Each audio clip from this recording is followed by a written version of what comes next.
오늘 이 시간에는 너는 내 것이라, 너는 내 것이다 라는 제목으로 이사야 43장 1절부터 7절까지의 본문을 담아 함께 은혜를 나누도록 하겠습니다.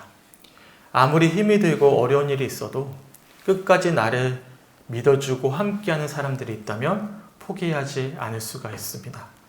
더군다나 사랑하는 사람이 나를 믿어주고 신뢰해준다면 무너져 내릴 만한 어떤 절망적인 상황을 마주하더라도 충분히 다시 일어날 힘이 생길 수가 있는 것이죠.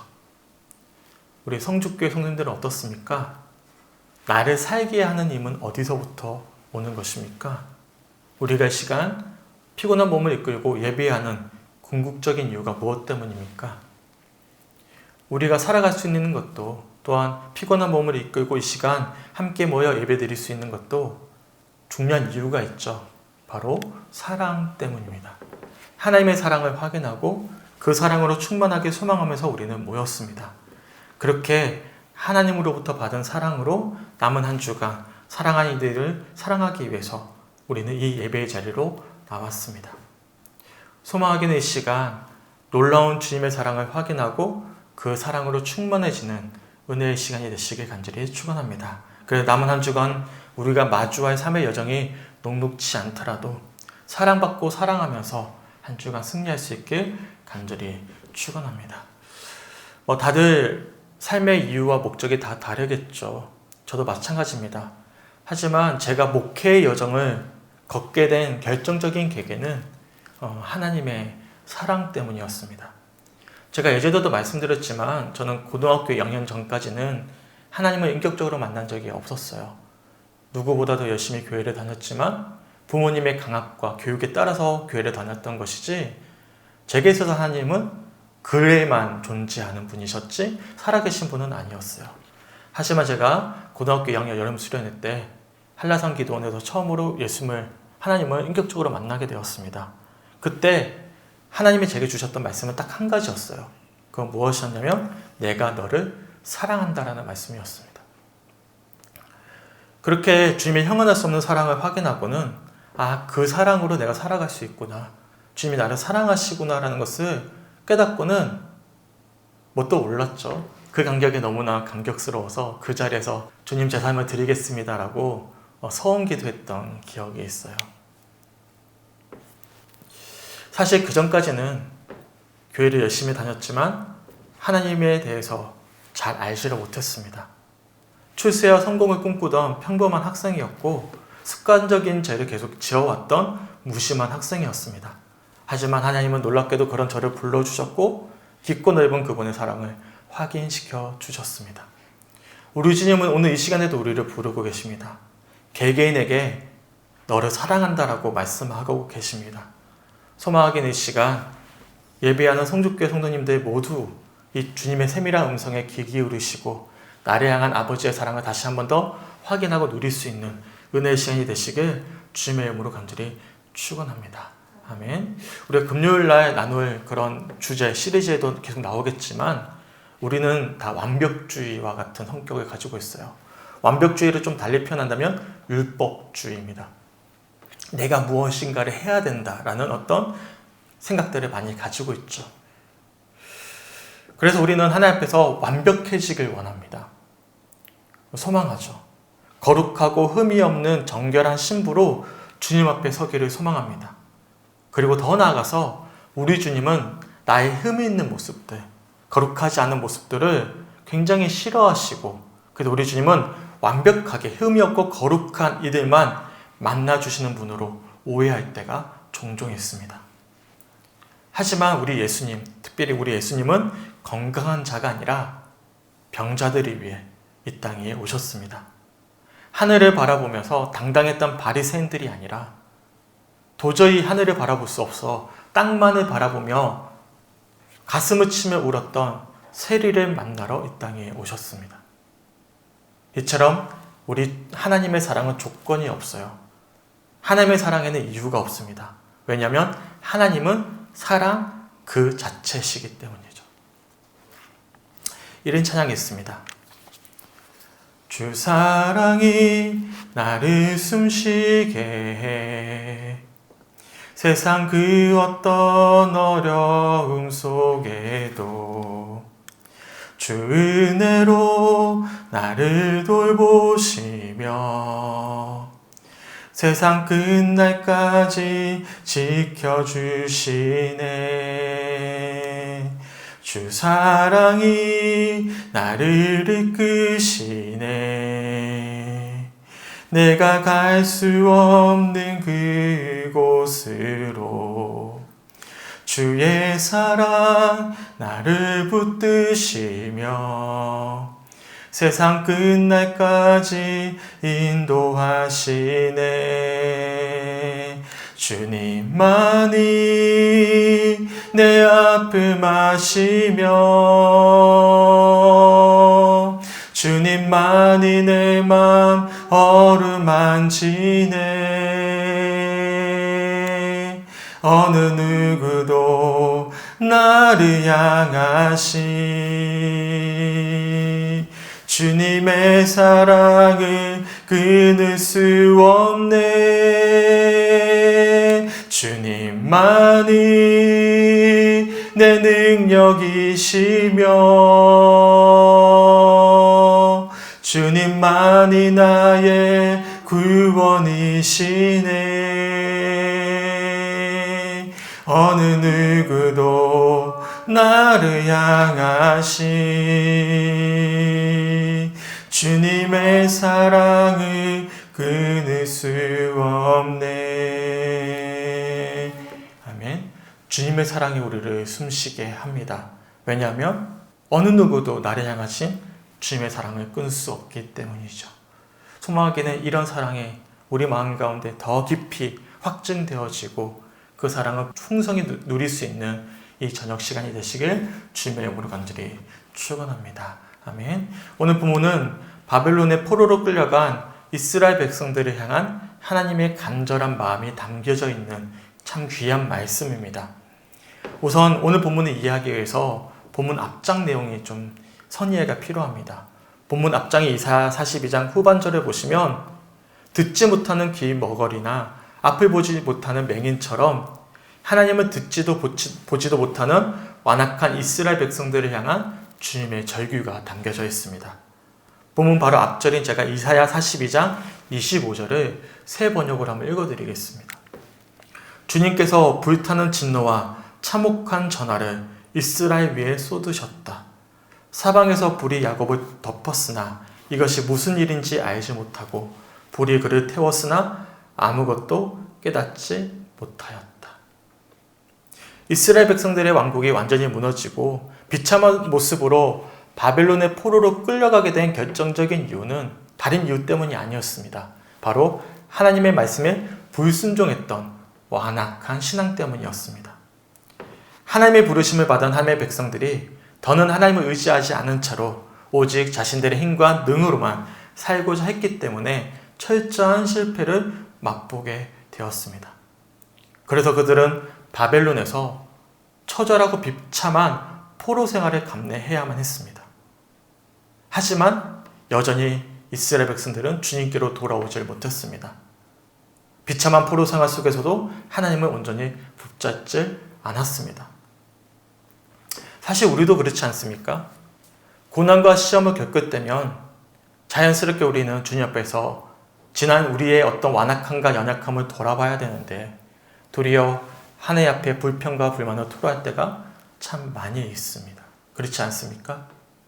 이번 코로나 사태도 그렇습니다. 믿지 않는 사람들 중에는요, 이처럼 코로나가 확산하고 있는데 도대체 하나님은 무엇하고 있느냐며 비난합니다.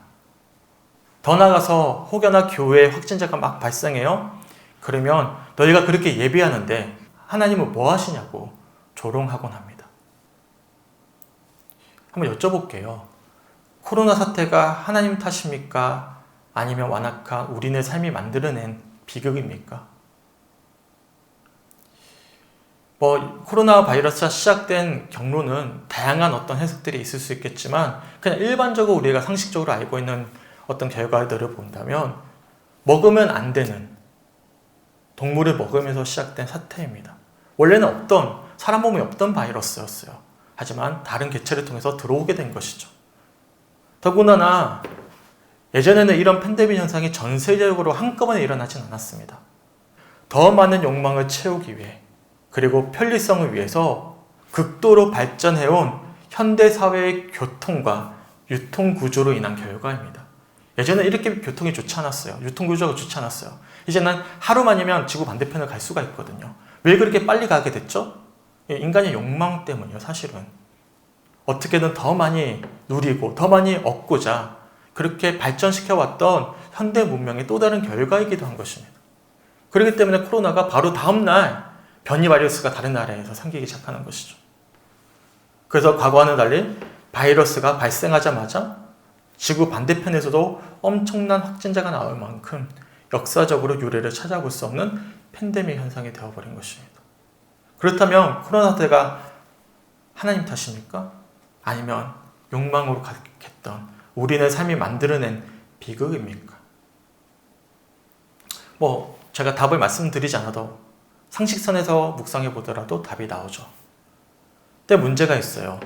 그리스도인들도 세상 사람들과 별반 다르지 않는 시선으로 볼 때가 참 많이 있다는 거예요. 혹여나 교회 내에 확진자가 다수 발생했어요. 그래서 사람들이 조롱하고 비난합니다. 그럼 어떻게 해야 되죠? 아유, 너희는 그것도 모르냐? 세상 사람들이 비판할 것이 아니라 잠잠히 우리를 돌아봐야 되죠. 세상 사람들은 자신을 돌아보는 것이 아니라 자신의 어떤 욕망을 바라보는 것이 아니라 하나님 탓을 하잖아요. 탓을 하잖아요. 혹여나 우리도 똑같은 취급을 받는다면, 그래서 우리도 똑같이 세상 탓을 한다면 시선은 똑같은 거예요. 대상만 다를 뿐이죠.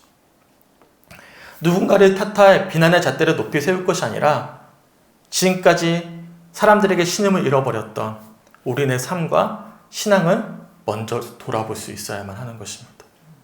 왜냐하면 진정한 그리스도인의 모습은 누군가에게 억울함을 호소하는 자들이 아니죠. 진정한 그리스도인들은 자기를 부인하고 제 십자가를 지고 따르는 자들이기 때문입니다. 그래서 누군가가 우리에게 뭐라고 해요. 비난해요. 그러면 너 왜 나한테 비난해라고 똑같이 공격할 것이 아니라 혹여나 그 비난이 합당하지 않더라도 혹여나 내 마음을 아프게 하는 이야기더라도 우리의 시선은 먼저 자기를 돌아볼 수 있어야 되는 것입니다. 그래서 주님 앞에서 우리의 모습을 정직하게 돌아볼 수 있어야 되는 것입니다. 그리고 나서 주신 감동대로 상대방에게 아버지의 마음을 나눌 수 있어야 되는 것이죠. 근데 우리는 대부분 조건반사적으로 나오죠. 너가 나를 건드려? 너 어떻게 그렇게 할 수 있어? 바로 나오지 않습니까? 이스라엘 백성들이 그런 거예요. 그들이 지금 포로 생활을 하고 있다면 정직하게 자신의 모습을 돌아봐야 되는데 그렇지 않다라는 것이죠. 그래서 이사야 42장 25절에 이렇게 말씀합니다. 주님께서 불타는 진노와 참혹한 전화를 이스라엘 위에 쏟으셨다라고 말씀합니다. 하지만 이스라엘 백성들은 이러한 불타는 진노와 참혹한 전화 속에서도 여전히 아무것도 깨닫지를 못하는 우매한 자녀들로 남아있었음을 우리들이 알 수 있는 것이죠. 생각해 보세요. 포로 생활이 얼마나 힘이 들었겠습니까? 아무리 호화로운 생활을 하더라도요, 만약 그곳이 감옥이라면 행복하겠습니까? 아니겠죠. 군대를 다녀오신 분들이라면 공감할 거예요. 군 생활이 왜 힘듭니까? 사실요, 군대만큼 편한 곳은 없거든요. 왜 그럴까요? 의식주가 그냥 해결됩니다. 때에 따라 옷을 주고요, 먹을 것을 주고요, 잠잘 것을 걱정하지 않아도 돼요. 지금 얼마나 난립니까? 부동산 때문에. 집을 못 구해서 얼마나 난립니까? 걱정 안 해도 돼요. 사실 우리 삶의 대부분의 걱정이요, 의식적 문제로부터 오거든요. 거기서부터 자유해요. 더군다나 보직이요, 어려운 보직도 있지만 정말 쉬운 보직도 있습니다.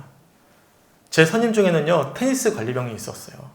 대대장이 일주일에 몇 번 일과 후에 테니스를 치거든요. 그러면 일과 내내 뭐 하냐면 이분은 테니스장 가서 테니스 관리하고 대부분 테니스장에서 누워있어요. 쉬고 있죠. 얼마나 편해요. 의식주에게 되죠. 테니스장만 관리하면 되니까. 하지만요, 그 선임도 뭐만 기다렸냐면 전역할 날만 기다렸습니다. 손꼽아 기다리죠. 왜 그렇습니까? 자유가 없기 때문이에요. 매여 있기 때문이죠. 사실 이스라엘 백성들이 경험한 바벨론 포로 생활은요, 우리가 상상하는 것보다는 훨씬 쉬웠습니다. 왜냐하면 공동체를 이룰 수가 있었고요. 어느 정도의 그 안에서의 자유도 보장이 되었습니다. 저기 우리가 출애굽기 새벽에 나누는 것처럼 바로처럼 막 억압해서 막 강제 노동은 시키지 않았어요. 하지만 자유를 빼앗긴, 나라를 잃어버린 그들의 삶은 마치 감옥에 갇힌 것과 같았고 저녁이 보장되지 않은 군 생활을 하는 것과도 같았던 것입니다. 그런데 이스라엘 백성들은 그런 상황 속에서 주님의 뜻을 헤아리지 못한 채 불만을 쏟아내고요. 하나님은 그런 이스라엘 백성들을 보시면서 불같이 화를 내셨던 것입니다. 하지만 놀랍게도 이어지는 본문 1절에 우리 주님이 이렇게 말씀하십니다. 우리 본문 1절 다 같이 한번 읽어보겠습니다. 시작. 야곱아 너를 창조하신 여호와께서 지금 말씀하시느니라. 이스라엘아 너를 지으신 이가 말씀하시느니라. 너는 두려워하지 말라. 내가 너를 구속하였고 내가 너를 지명하여 불렀나니 너는 내 것이라. 아멘. 놀라운 말씀이죠. 우선 하나님이 이스라엘 백성들을 어떻게 부르죠? 야곱이라고 부릅니다. 야곱은 어떤 이름입니까? 이스라엘이 되기 전의 이름이에요. 이 야곱이라는 인물이 야복강가에서 주님과 씨름하고 나서 그 후에야 그 모든 의지가 꺾였기에 야곱을 이스라엘이라고 축복해 주셨거든요. 야곱은 사실상 주님 만나기 전의 이름입니다. 야곱은 주님 만나기 전에 어떤 인물이었습니까? 그 이름처럼 발꿈치를 붙잡는 자였어요. 자기 의지대로, 자기 힘대로 살아내고자 노력했던 인물이었죠. 근데 주님께서는 그 이스라엘 백성들을 과거의 이름이 야곱으로 부르셨어요. 하지만 그 야곱인 이스라엘 백성들을 향해서 하나님이 뭐라고 말씀하시냐면 내가 너를 지명하여 불렀다. 너는 내 것이다 라고 말씀하셨어요. 그리고 두려워하지 말라라고 말씀하셨습니다. 생각해 보세요. 이 말씀을 들은 이스라엘 백성들의 마음이 어떠하겠습니까? 바로 직접 말씀만 하더라도 영적으로 우매한 자신들을 향해 불같이 화를 내셨던 하나님께서 이어서 뭐라고 말씀하시냐면 그럼에도 불구하고 너희가 이스라엘이 아니라 야곱으로 지금 살아가고 있음에도 불구하고 내가 너를 포기하지 않고 지명하여 불러주신다라고 말씀하셨다면 그래서 두려워하지 말라라고 말씀하셨다면 어떠실 것 같습니까?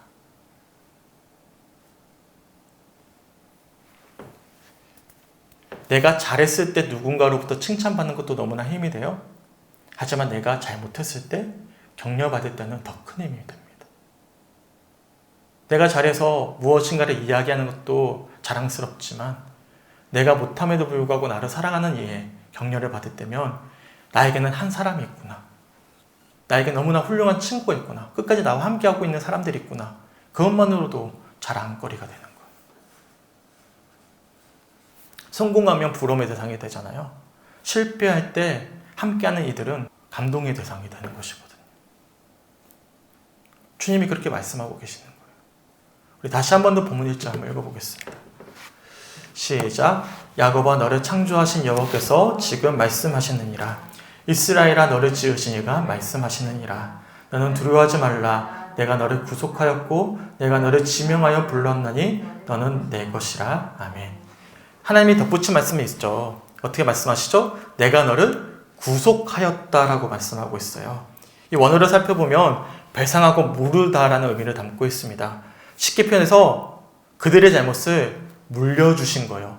하나님이 대신 갚아주셨다라는 것이죠. 그래서 보면 사실 이렇게 말씀합니다. 내가 내 눈에 보배롭고 존귀하며 내가 너를 사랑하였은즉 내가 내 대신 사람들을 내어주며 백성들이 내 생명을 대신할 것이다 라고 말씀하고 있어요. 하나님은 여전히 이스라엘 백성들을 보배롭고 존귀하게 여기셨고 이스라엘 백성들을 향해 변함없이 사랑하신다라고 말씀하셔요. 너희야말로 가장 소중한 나의 자녀이다라고 말씀하십니다. 당연히 오늘 이 시간 우리에게도 똑같이 말씀하고 계시는 것이죠. 우리가 하나님의 자녀가 될 수 있었던 이유는, 그래서 이 시간 예배자로서 주님의 사랑을 확인할 수 있는 이유는 우리가 지금까지 거룩한 삶을 살아냈기에 받는 보상이 아닌 것이죠. 어떤 다른 조건과 이유가 있는 것도 아니었습니다.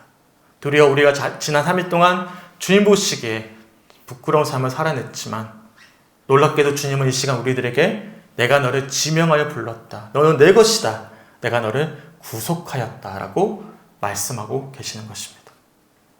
그러면 이런 주님 말씀 앞에 우리는 어떻게 고백해야 되겠습니까? 시편 51편 17절에 보시면 시인이 이렇게 고백합니다. 하나님께서 구하시는 제사는 상한 심령이라. 하나님이여 상하고 통회하는 마음을 주께서 멸시하지 아니하시리이다. 아멘. 하나님이 지금 구하시는 예배는 스스로 의롭다고 여기는 심령이 아니라 상한 심령인 것입니다. 주님은 이 시간 상한 갈대와 꺼져가는 등불을 찾고 계시는 것이죠. 바리새인들처럼 떳떳하게 여기는 이들이 아니라 가슴을 부여잡고 자신의 완악함과 연약함을 눈물로 회개하고 상한 심령으로 주님을 바라보는 죄인 세리를 찾고 계시는 것이죠. 지금 이 시간 상한 마음으로 눈물을 흘리면서 정직하게 주님 앞에 나아가는 우리 성주교회 형들이 되시길 주님의 이름으로 간절히 축원합니다. 그럴 때 우리 주님은 이렇게 말씀하셔요. 여호와는 마음이 상한 자를 가까이 하시고 충심으로 통회하는 자를 구원하시는도다. 아멘. 저는 부사역자 시절에는 몰랐었는데요. 한 교회를 담임해야 되는 담임자의 자리에 서다 보니까 전도사 시절에는 보이지 않았던 제 부족함이 너무나 분명하게 드러나고 확인이 되었어요. 과거에는 담임 목사님의 어떤 그늘 아래에 있었습니다. 담임 목사님의 부족함을 내가 채워주면 되는 거였어요. 그래서 저의 부족함이 잘 드러나지 않았죠. 하지만 지금은 제 삶을 제가 책임져야 되고 또한 성도들의 신앙생활을 붙잡아 줘야 된다는 책임감이 저를 짓누르곤 합니다. 그리고 점점 더 제 부족함만이 더 드러나요. 마치 자격 없는 사람이 이 자리에 서 있는 것처럼 항상 죄송스러움이 뒤따랐고 자연스럽게 죄책감이 뒤따르곤 했습니다. 하지만 오늘 이 시간 또한 오늘 하루 오늘 주신 말씀을 개인적으로 묵상하면서 주님의 부르심을 다시 한 번 더 확인했어요. 내가 그리스도인이 될 수 있었던 것도 내가 목회자의 여정을 걸어가게 된 것도 내가 결단하고 선택한 것이 아니라 내가 너를 사랑한다라는 말씀에 대한 반응이었구나. 주님이 내가 뭔가를 잘해서 뛰어나서 나를 세워주시는 것이 아니라 내가 연약하고 부족함에도 불구하고 주님이 나를 사랑하시게 나를 목회자로 세워주셨고 믿음의 여정을 걷게 하고 계시는 것이구나. 그러면서 내가 너를 지명하여 불렀나니 내 것이다. 내가 너를 구속하였다라는 말씀이 깊이 와닿았습니다. 목회는 내가 하는 것이 아니다. 내가 하는 것이다. 내가 너를 불렀다. 나와 함께 하자라는 주님의 음성이 들려왔죠. 이 시간 함께 예배하는 성님들도 마찬가지입니다. 우리 주님은 자격 없는 우리를 누구보다도 잘 알고 계십니다. 포로 생활을 하는데도 불구하고 여전히 깨닫지 못하던 완악한 이스라엘 백성들과 다르지 않은 우리의 연약하고 완악한 믿음은 누구보다도 우리 주님이 잘 알고 계십니다. 하지만 주님은 그런 우리를 향해 뭐라고 말씀하시죠? 너는 내 것이다 라고 말씀하고 계시는 거예요. 그리고 앞으로도 과거처럼 지금처럼 앞으로도 변함없이 계속 함께 할 것임을 말씀하고 계시는 것이죠. 우리 본문 2절 다 같이 한번 읽어보겠습니다.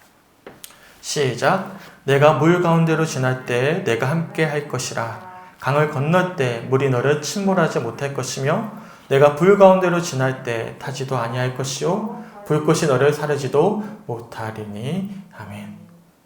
우리가 주님의 자녀로 구원받았음에도 불구하고 여전히 우리가 죄로 만연한 세상을 살아갈 때면 여전히 우리가 감내해야 되는 고난과 시험이 뒤따릅니다.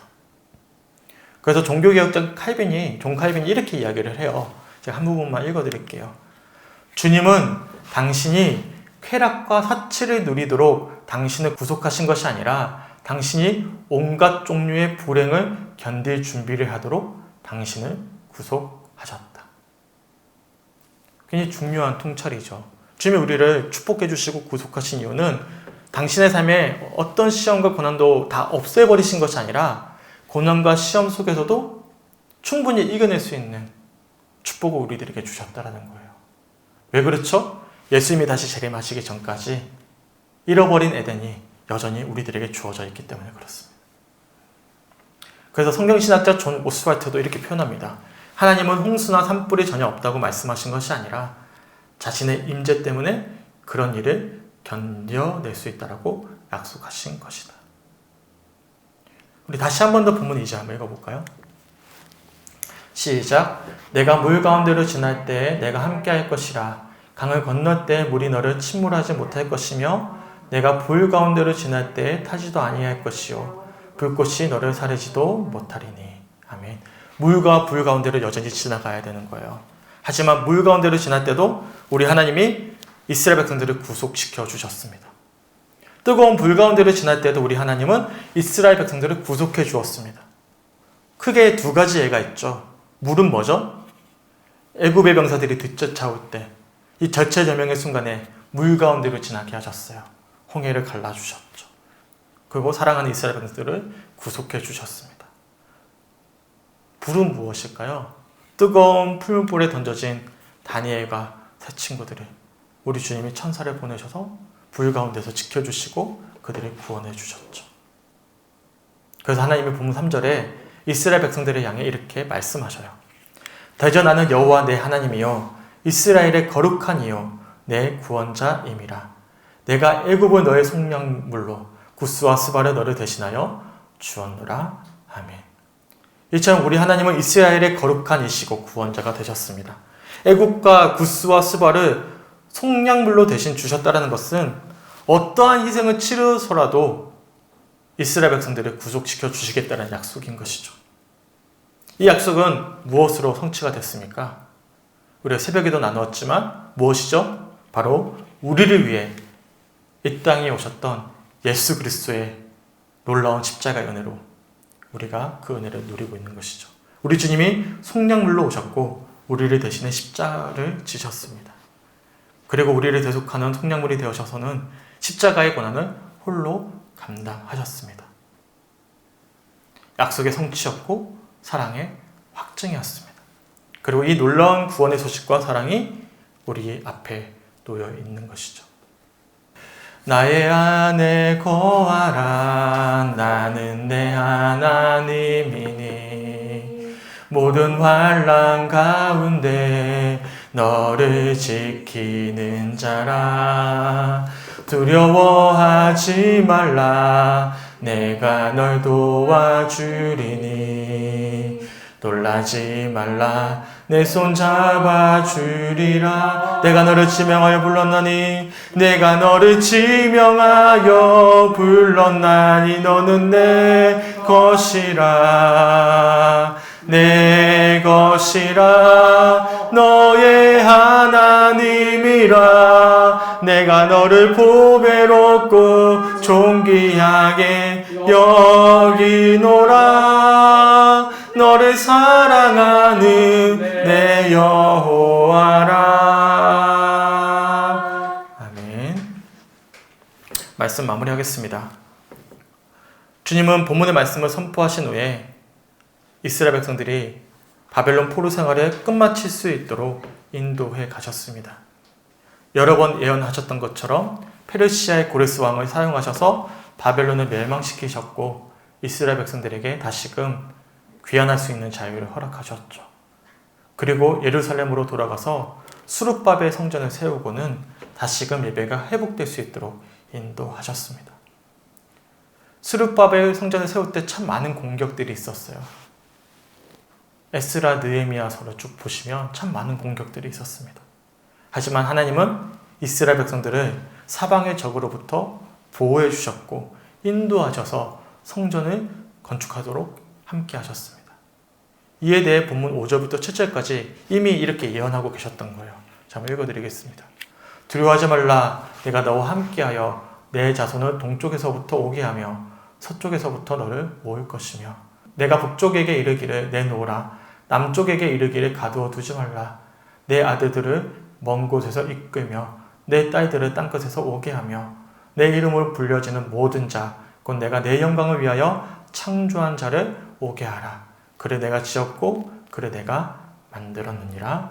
아멘. 이처럼 우리 주님은 이스라엘 백성들에게 두려워하지 말 것을 강조하면서 주님의 자녀를 영광으로 인도하실 것임을 말씀하셔요. 그리고 마지막에 뭐라 말씀하시죠? 내가 지을 것이고 내가 만들 것이다 라고 분명히 말씀하셨습니다. 그리고 그 약속이 성취되었죠. 당연히 이 본문 속 하나님은 이스라엘 백성들의 하나님만이 아니라 이 시간 예배하는 우리의 하나님이 되십니다. 믿으십니까? 비록 우리의 삶이 물과 불 사이를 건너야 할 때도 있고 험한 강물이 우리를 삼키려 들 수도 있습니다. 하지만 두려워하지 않아도 될 것은 우리 주님은 동서남북 어디서나 우리와 함께 하시고 하나님의 영광으로 우리를 불러주고 인도하시기 때문입니다. 소망하기는 이 시간 이러한 주님의 약속을 확인하고 그 부르심 안에서 주님의 사랑을 확인할 수 있게 간절히 축원합니다. 말씀을 시작할 때 말씀드렸던 것처럼 이 시간 우리가 예배드린 이유는 이러한 주님의 사랑을 확인하기 위해서였습니다. 그 사랑을 확인했다면 우리가 남은 한 주간 주님의 약속과 사랑을 붙잡고 승리해 갈 수가 있는 것이죠. 왜 그렇습니까? 항상 변함없이 우리 주님은 이렇게 말씀하시기 때문입니다. 야곱아 너를 창조하신 여호와께서 지금 말씀하시느니라. 이스라엘아 너를 지으신 이가 말씀하시느니라. 너는 두려워하지 말라. 내가 너를 구속하였고 내가 너를 지명하여 불렀나니 너는 내 것이니라. 아멘. 이 말씀이 이 시간 남은 한 주간 살아감에 있어서의 사랑의 말씀으로 확인되어지는 은혜가 있길 간절히 축원합니다. 마지막으로 이 야곱과 이스라엘에 우리의 이름을 넣어봤으면 좋겠습니다. 우리 장로님은 정타가, 우리 권하면 민수가, 우리 아내는 혜리마, 저는 정환이죠. 제 이름 따라 부르지 마세요. 네, 우리 한번 읽어볼까요? 시작. 정환아 너를 창조하신 여호와께서 지금 말씀하시느니라. 정환아 너를 지으신 이가 말씀하시느니라. 너는 두려워하지 말라. 내가 너를 구속하였고 내가 너를 지명하여 불렀나니 너는 내 것이라. 아멘. 너는 내 것이다. 이 약속의 말씀을 기억하시면서 남은 한 주간 승리할 수 있는 사랑하는 성주교회 성들이 되시길 주님의 이름으로 간절히 축원합니다. 아멘. 우리 마지막으로 찬양하고 같이 기도했으면 좋겠습니다. 우리 보니까 나의 안에 거하라는 잘 부르시네요. 네, 우리 나의 안에 거하라 함께 부르시고 함께 기도했으면 좋겠습니다. 나의 안에 거하라 나는 내 하나님이니 모든 환난 가운데 너를 지키는 자라. 두려워하지 말라 내가 널 도와주리니 놀라지 말라 내 손 잡아주리라. 나의 안에 거하라 나의 안에 거하라 나는 내 모든 환난 가운데 모든 환난 가운데 너를 지키는 자라. 너를 지키는 두려워하지 말라 두려워하지 말라 내가 널 도와주 놀라지 말라 놀라지 말라 내 손 잡아주리라. 내가 너를 지명하여 불렀나니 내가 너를 지명하여 불렀나니 너는 내 것이라 내 것이라 너의 하나님이라. 내가 너를 보배롭고 존귀하게 여기노라. 너를 사랑하는 내 여호와 내가 너를 지명하여 불렀나니 내가 너를 지명하여 불렀나니 너는 내 것이라 내 것이라 너의 하나님이라. 내가 너를 보배롭고 존귀하게 여기노라. 너를 사랑하는 내 한번 고백합니다. 내가 너를 지명하여 불렀나니 내가 너를 지명하여 불렀나니 너는 내 것이라 내 것 너의 하나님이라 너의 하나님이라. 내가 너를 보배롭고 존귀하게 여기노라. 너를 사랑하는 내 여호와라. 함께 기도했으면 좋겠습니다.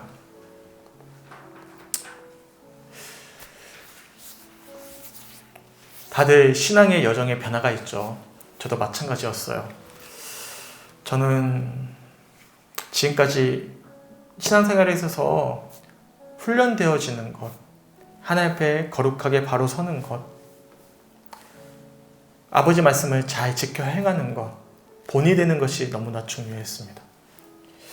하지만 지금 돌아보니까 그렇게 설교를 해왔고, 그렇게 강조해왔고, 그렇게 하지 못하는 이들을 참 많이 판단하고 정죄해왔는데, 막상 정직하게 주님 앞에서 나를 볼 수 있는 여유가 생기고 시선이 생기니까 사실상 내가 수많은 이야기를 해왔지만 그 이야기를 나 역시도 하나도 지켜오지 못했음을 돌아보게 되었습니다.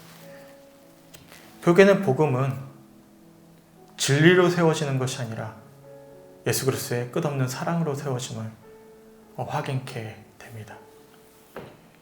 이스라엘 백성들은 나름대로 율법을 지켜왔어요. 예배를 드려왔습니다. 하지만 주님 보시기에 그들은 주님과는 멀리 떨어져 있던 자들이었습니다. 하지만 우리 주님은 그런 이스라엘 백성들을 부르시죠. 내가 너를 지명하여 불렀다. 내가 너와 함께한다 라고 말씀하십니다. 끝까지 사랑하셨던 거예요. 소망하기는 이 시간 참 부끄럽지만 연약하지만 완악하지만 그럼에도 나를 불러주시고 끝까지 나의 삶을 인도하시는 그 사랑으로 변화되어져 가길 간절히 소망합니다. 그 사랑으로 하나님 남은 한 주간 아버지의 사랑을 충만히 누리며 사랑하길 간절히 소망합니다. 나를 살리는 힘은 그 주님의 사랑에 있음을 고백합니다. 라고 기억하면서 아버지의 사랑을 갈망하며 확인하며 주님께 영광을 드릴 수 있는 묵상의 시간이 되셨으면 좋겠습니다.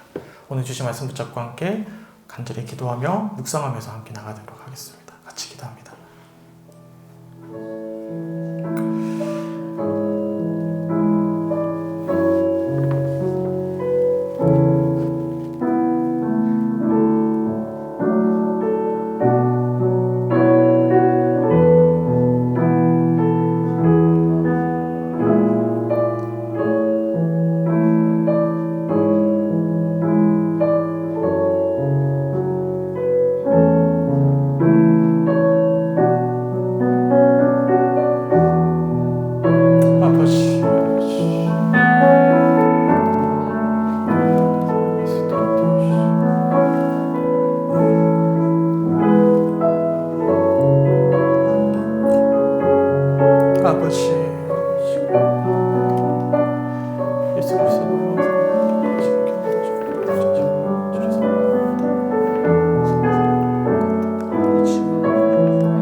하나님, 이 수요일 저녁에 우리를 불러주시고 내가 너를 지명할 불렀다. 너는 내 것이다.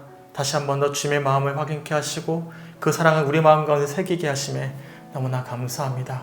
비록 지난 3일간의 삶이 주님 보시기에 부끄러웠지만 우리는 변함없이 주님 전에 나와 그 사랑을 확인합니다. 하나님, 다시금 주셨던 그 사랑을 확인하면서 어제보다는 좀 더 나은 모습으로 주님을 사랑하고 받은 사랑으로 사랑하는 은혜가 있게 간절히 소망합니다. 우리 사랑하는 성도교회들의 남은 한 주와 삶 위에 함께하여 주시고 주님 풍성한 사랑으로 인도하여 주시옵소서. 주님, 우리 마음 가운데 주님을 향한 갈망이 생기길 간절히 소망합니다. 주님의 사랑을 더 간절히 간구하는 심령이 아버지 샘솟듯이 올라오게 간절히 소망합니다. 우리 사랑하는 성주교 성도님들 한 분도 빠짐없이 머리가 아니라 배움이 아니라 이 시간 나와 함께하고 계시는 인격적인 주님을 만나기 원하고 나를 향한 주님의 뜨거운 사랑을 확인하면서 정말로 내가 주님의 자녀이구나, 주님이 나를 지명을 불러주셨구나, 주님이 나를 사랑하시구나 라는 것을 확인하면서 날마다 주님과 동행하는 은혜가 있게 간절히 소망합니다. 하나님 우리에게 믿음 주시고 아버지의 사랑을 간절히 소망할 수 있는 갈망의 믿음 주셔서 각자의 삶의 처소에서 말씀을 듣고 새벽 말씀을 듣고 기도할 때 하나님 나의 주님을 만나는 은혜가 있게 하여 주시옵소서. 그래서 이 사랑이 나를 사랑하시구나라는 고백이 아니라 정말 나를 사랑하시는 아버지의 절절한 마음이 느껴져 그 사랑으로 살아낼 수 있도록 하나님 역사하여 주시옵소서. 하나님 내일부터 다시금 일상으로 돌아갑니다. 우리는 다시금 물을 만나고 불을 만납니다. 하지만 물을 헤쳐가시고 불을 헤쳐가시는 구속하시는 그 예수 그리스도의 놀라운 사랑의 은혜를 확인하면서 남은 한 주간 담대한 믿음의 전형을 걸어갈 수 있도록 인도하여 주시옵소서. 두려워하지 아니하고 문제를 마주하게 하시고 염려하지 아니하고 문제를 넘어서게 하시고 좌절하지 아니하고 문제를 이길 수 있도록 주님 역사하여 주시옵소서. 내가 너를 지명을 불렀다. 내가 너를 사랑한다. 내가 너와 함께한다라는 말씀을 붙잡고 한 주간 담대한 믿음의 여정을 걷고 돌아오는 주일날 함께 주님께 영광을 올려드릴 수 있도록 하나님 역사하여 주시옵소서. 감사드리며 우리를 사랑하시는 예수 그리스도의 이름으로 간절히 기도드렸습니다. 아멘. 하늘에 계신 우리 아버지 이름을 거룩하게 하시며 아버지의 나라가 오게 하시며 아버지의 뜻이 하늘에서와 같이 땅에서도 이루어지게 하소서. 오늘 우리에게 일용할 양식을 주시고 우리가 우리에게 잘못한 사람을 용서해 준 것 같이 우리 죄를 용서해 주시고 우리를 시험에 빠지지 않게 하시고 악에서 구하소서. 나라와 권능과 영광이 영원히 아버지의 것입니다. 아멘.